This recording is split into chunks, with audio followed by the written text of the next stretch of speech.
Hello guys, welcome back. I hope you are enjoying this series so far. As you already know, we are going to start learning about the data structures now, and that is the last thing in the series. We are going to learn bunch of data structures. Few of them are the easiest ones and few of them are the complex ones.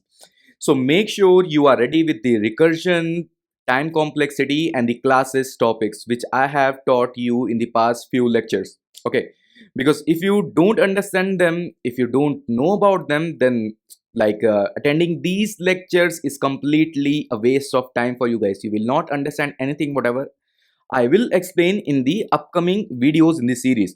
Okay, that is why I took the time to make this video.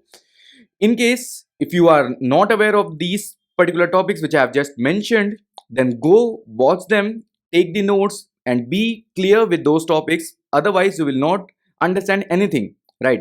So once you are ready with it, let's jump into the singly linked list in the next lecture. So see you there.